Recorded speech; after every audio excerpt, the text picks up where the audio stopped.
estudo histórico, né, da vida, que eu comecei lá atrás, e aí ele detona o Descartes, porque o Descartes, o mecanismo cartesiano, é incapaz de explicar a vida. Como é que ele explica a vida?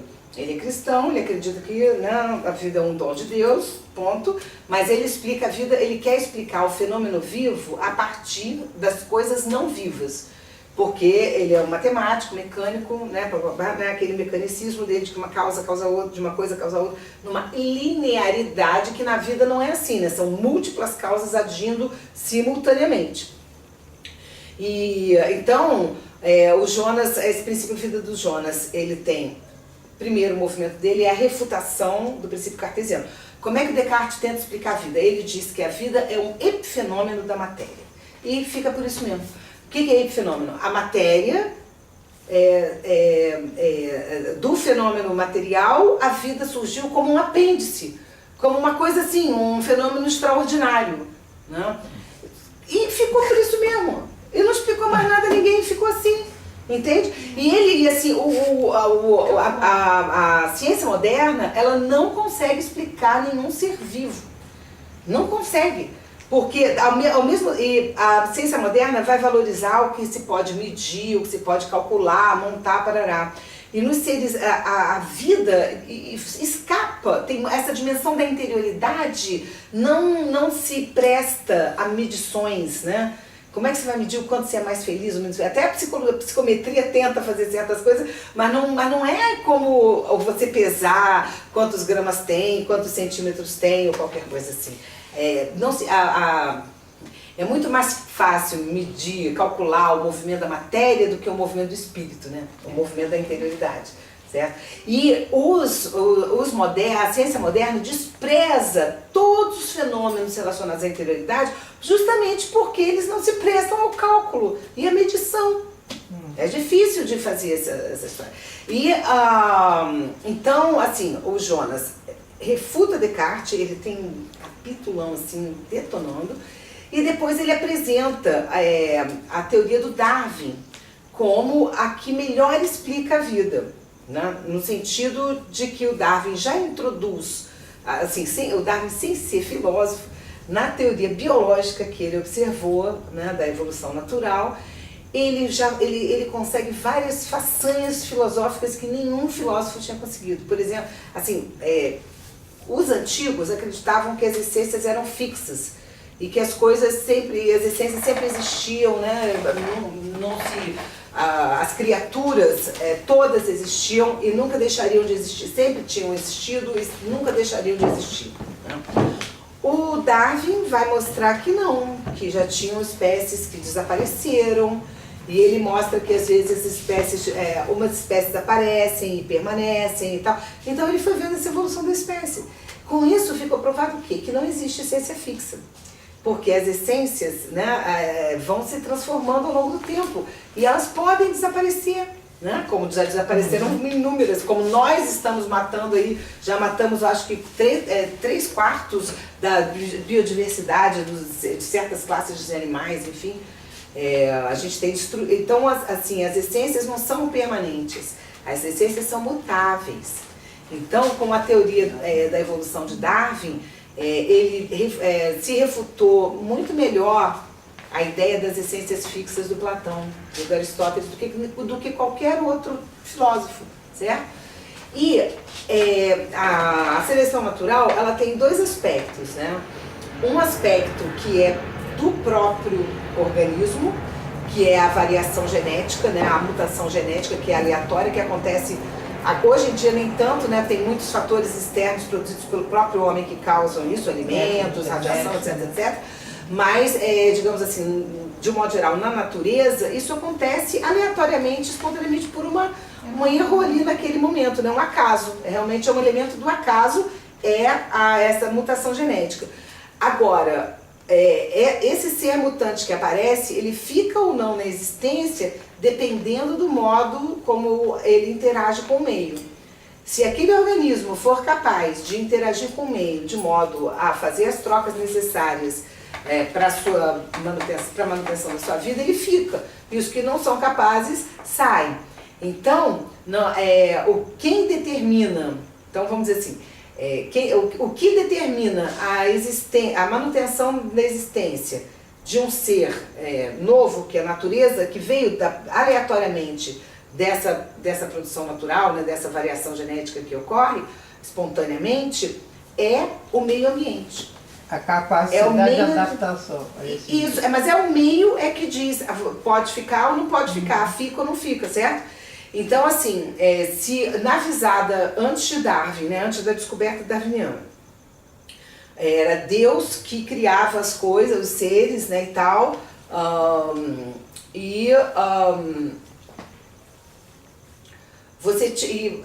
havia assim uma... Deixa eu só tentar aqui emendar a frase direitinho. Você tinha o aspecto criador, né? E essas criaturas ficavam, né? Eram criaturas que ficam existindo, né? Com a visada darwiniana se mostrou que não é assim. As criaturas existem, mas nem todas ficam.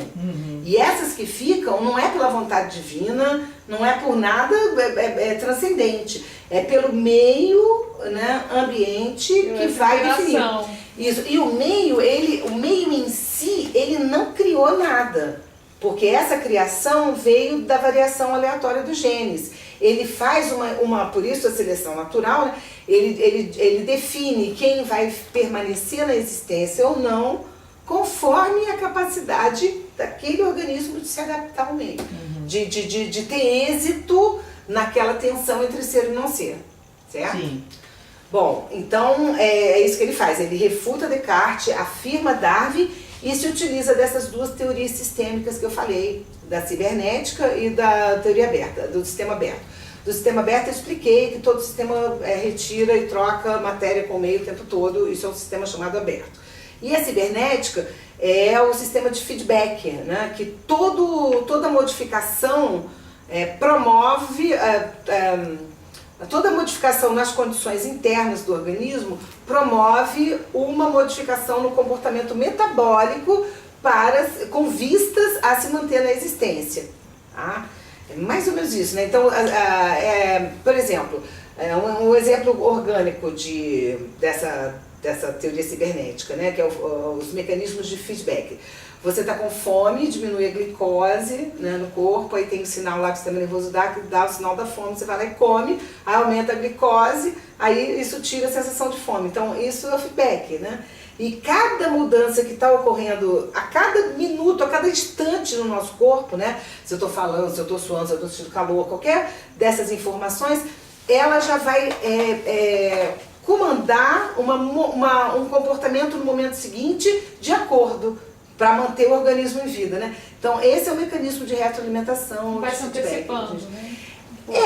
Está sempre mudando, né? Esses mecanismos de feedback, quem é da área de saúde estudou alguma coisa, é em tudo. Na digestão, no sistema nervoso, no sistema endócrino, no sistema urinário. Esse mecanismo de feedback tem toda a fisiologia, dos seres vivos, orgânica, ela tem esse mecanismo de feedback em muitos níveis. Né? Esse exemplo que eu dei do açúcar no sangue é um exemplo bem simplório, tá? Sara. Acabou? Acabou. Mas a coisa tem não, você que já foi. Não, vai fechar. Acabou assim? Não. Eu acho que eu passei no fundamental, né? E aí, depois dessa... Então, o fundamental é isso, a refutação da teoria darwiniana, do dualismo cartesiano, a afirmação da unidade psicofísica, né? Ele afirma todo ser corpo e alma simultaneamente, isso não é separado, e essas duas coisas interagem bastante, mas não numa relação fenomenal como o Descartes falava, que da matéria surge a vida, né? Então, eles não conseguiam explicar a vida de modo algum, né? E na contemporaneidade, a teoria darwiniana, a teoria dos sistemas, né? Dão essa compreensão mais dinâmica da vida e também a questão da temporalidade, né, que se desenvolveu já, essa tese da temporalidade, né? Sei que tem uma pergunta, você agora falou, antes me escape. Você falou que o Descartes não dá conta da origem da vida. Não, a origem não, de explicar o fenômeno vivo, a origem nem chega perto. Então, e o Hans Jonas? O Hans Jonas ele explica dessa dessa forma. E não há ainda ninguém que refute. Ele está junto com o Darwin ali, é isso? Isso, ele refuta Descartes, afirma Darwin e associa a teoria dos sistemas. O aberto e o cibernético. Isso, porque as duas coisas acontecem nos organismos vivos em geral. Né? Então, aí a questão da temporalidade, então, para encerrar, né? Com a ideia do ser temporal, de que a existência é tempo, né? De que ser é tempo, né? Ou numa frase do Antônio Cândido, né? O nosso sociólogo lá, paulista que morreu ano passado, ele disse que o tempo é o tecido da vida, né? Isso é lindo isso, porque a existência, ela se dá no tempo, né? E aí o heideggerianismo do Jonas é que ele faz essa análise do fenômeno vital, ela está toda embasada no tempo. Por quê? Porque todo ser vivo ele tem um início. Esse início é no tempo. Não é na eternidade nem na atemporalidade. É no tempo. Nasci no dia 16 de dezembro, numa certa hora, em tal lugar. Né? Ponto. Tá? E todo o metabolismo e toda a dinâmica biológica, né? Ela está voltada para o momento futuro. A gente respira para ficar vivo daqui a alguns minutos, a gente se alimenta para ficar vivo daqui a alguns dias, a gente arruma uma profissão para... toda essa ideia, assim, a vida está voltada para o futuro, os seres vivos têm essa visada de futuro. Mas essa interação está no espaço. Laila, deixa eu fazer o seguinte, vamos passar para a nossa rodada de perguntas, se você fechou, se você não precisar fechar. É isso. Então só esse ponto que o Jonas afirma, então, a temporalidade do ser. O ser é um fenômeno temporal, se dá no tempo, né? E o ser vivo ele é voltado sempre para o futuro, para o vir a ser, né? E que é sempre incerto, é sempre inseguro, não é? Não, o porvir, exatamente. Né? Então essa visada, o ser vivo está sempre voltado para o futuro. Ele quer a gente diz que essa é a finalidade da vida, é se manter na existência no futuro, no momento seguinte. Né? Então essa seria a teleologia, né? Assim, o grande telos dos seres vivos é se manter na vida. Todo ser vivo, ele age, todas as ações, inconscientes ou conscientes, né? A nível metabólico, a nível psicológico, elas visam a manutenção da vida no momento seguinte. A influência do Heidegger aí também. Total. Não é? Total. Começar a nossa querida rodada de perguntas. Primeiro a gente agradece. A Sara já sabe que é aquele momento do nosso querido convidado. É um momento ansiogênico, que as pessoas fazem pergunta e o nosso convidado não responde. Você vai responder depois do intervalo, depois do café. Vou começar com a nossa querida Virgínia. Passa para cá, Lucas. Virgínia, 1 minuto e meio, 2 minutos, aí para suas considerações, perguntas, links e companhia. Virgínia que está voltando ao fórum depois de alguns meses. Ao fórum, não. Você está aqui? Eu estou aqui, mas não sei se estarei semana que vem. Mas a gente nunca sabe.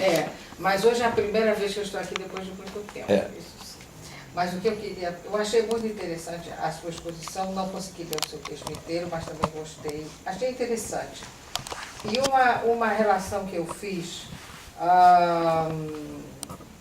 quando você está explanando a filosofia do Hans Jonas em relação à vida ter sido a origem, ou se não a origem, mas a condição necessária para que houvesse liberdade. Isso. Não é? Eu achei isso muito, muito interessante, a fazer a relação entre esses dois acontecimentos, digamos assim. E eu fiquei pensando se essa liberdade, não é, que vem junto com a vida, para mim, na sua exposição e também quando eu li o seu texto, essa liberdade estava muito associada ao fato de que a vida possui uma intencionalidade. Isso. Né? Quer dizer que liberdade e intencionalidade estão praticamente irmanadas, mais do que, quer dizer, a característica da vida que faz com que ela gere a liberdade, ou seria, que é a minha pergunta, a intencionalidade da vida? Vai ter que Não dá pra responder agora. Essa aqui é a minha questão, porque intencionalidade é muito estudado em filosofia, liberdade também. É a fenomenologia, né? Não é? As coisas a gente... Então, essa aqui é a minha Ok. pergunta. Tá bom, Virginia, obrigado. Lélia Maria. Bom, eu também, a primeira questão é sobre a liberdade também, mas num sentido até diferente da Virgínia, né? Que seria, se existe, claro, vai aumentando essa liberdade da maneira que você colocou à medida que a espécie vai evoluindo. Mas até que ponto essa liberdade é uma liberdade realmente intencional, como ela colocou, ou se é dentro do metabolismo programado daquela espécie. O metabolismo em si. é intencional, ele tem uma Sim, finalidade. mas não a intencionalidade do ser, assim, e sim do organismo, né? Seria isso. Mas, Então, mas ambas são dimensões da interioridade. Uma pode ser consciente, outra inconsciente, mas ambas tá, são... tudo bem. Por isso que a ameba, que não tem consciência, vamos dizer assim, ela ainda assim tem a liberdade. Porque, Vão ter que- de sabe, você repente, segura a ansiedade. A vida, você não poderia, vamos dizer assim, transcender os limites daquela troca que você tem para fazer. Você, por exemplo, se eu quiser voar, eu não vou voar. Exato. Entendeu? Então tá, essa era uma. Outra é quando vai evoluindo dentro dos reinos, mineral, vegetal, aí no animal já começa a ter uma certa emoção, né? Já começa a se desenvolver isso, o medo do perigo, o desejo para saciar a fome e tudo. E aí eu fiquei pensando que quando você falou da fragilidade da vida, de estar vivo no próximo, que o que faz mover a vida, na verdade, é o medo, porque consciente ou inconscientemente é através do medo que existe o movimento. Você sabe que pode morrer consciente ou inconscientemente, e esse medo faz com que você se mova Impulsiona, né? Ok. Olha, sobrevive. tá, mas aí... Segura sabe, aí. falar Tá bom, E ainda tinha uma Lélia, terceira, mas o seu Matheus. tempo já Tudo foi, bem. Lélia. Vamos passar Esse para a nossa querida tempo Mayra, que marcado. também não tem pão que não vem ao fórum. Há mais tempo do que a Virgínia, não vejo Mayra no fórum apenas direto com a gente. Mayra. Mayra. É lindo Há esse nome. uns... Nossa, acho que uns Nome 2 árabe. anos já, né, Mayra? Nossa, tem uns 2 anos. Tem uns Eu 2 estou anos. super feliz. Quero colocar rapidamente aqui a honra que é estar ouvindo você, Sara, com toda essa riqueza do Hans Jonas, né? Que traz tantas reflexões. Imagino o encantamento que ele provoca. Como bióloga, ser bióloga. maravilhoso. E te ouvir pelos dois lados, né? E a minha questão talvez soe como provocação, mas não é, no sentido de que eu fico pensando em indivíduos e em coletivos desses indivíduos. E quando eu penso nos coletivos desses indivíduos, claro que o conceito de vida também se questiona em níveis do vírus. Então eu vou sair um pouco do vírus e vou para as bactérias. Mas seja como for, a gente se vai pensar em termos de coleções, a gente pode pensar que existe uma condensação de processos metabólicos para um mínimo, uma versão minimalista. Os vírus são gostosos de falar sobre versões minimalistas em vírus, é muito bom. Mas o processo da vida do vírus é um processo bem mais complexo, né? O que dá a vida ao vírus, o que seria a vida para o vírus é um processo bastante complexo. Então eu prefiro ficar com a coletânea bactérias, né? As bactérias, e esquecer que elas teriam sido infectadas por vírus constitutivamente, mantendo o DNA ou RNA viral eternamente, né? Mas, então, em termos dessa coleção de indivíduos, Fico pensando até que ponto você não tem, por um lado, uma resistência muito grande, né, da coleção de indivíduos e uma fragilidade muito grande de cada indivíduo. Né? Cada indivíduo por si só é bastante frágil. No coletivo, eles são muito fortes, tanto que se a gente tiver uma hecatombe, né, o ser humano finalmente conseguir aquilo para o qual ele vem se esforçando, que é acabar com ele próprio, com erva daninha no planeta, e conseguir com isso arrebanhar os animais, as plantas e, enfim, os organismos eucarióticos em geral, a gente sabe que vão sobrar as bactérias, né? Então, eu fico pensando se essa intencionalidade, essa liberdade no coletivo, ela não poderia ser entendida como a liberdade de continuar existindo, de encontrar opções no coletivo, recursos no coletivo para continuar existindo, aí falando na pulsão de vida, né, que você colocou para a gente na visão do Jonas. E então os conceitos começam a se misturar. Eu estou pensando nesse pacote fragilidade, vulnerabilidade, né? Fragilidade barra vulnerabilidade, liberdade e pulsão de vida, e estou começando a perceber que hoje, pelo menos, a gente não está conseguindo fechar, pelo menos para mim, em princípio, eu não estou conseguindo fechar isso tudo num só pacote. É isso, basicamente. Eu vou ter que ir embora. Espera o intervalo aí para a gente tirar uma Eu foto. vou falar nada. Só a Lorena e eu vamos falar aqui. Só. Você não pode ir embora assim. Tempo? Fala, Lorena. Então, eu não tenho exatamente uma pergunta, Então, só uma vamos observação, porque assim, eu também não li e tal, mas achei muito bacana a sua presença aqui, toda essa explicação. E é só refutar, né? Ou seja,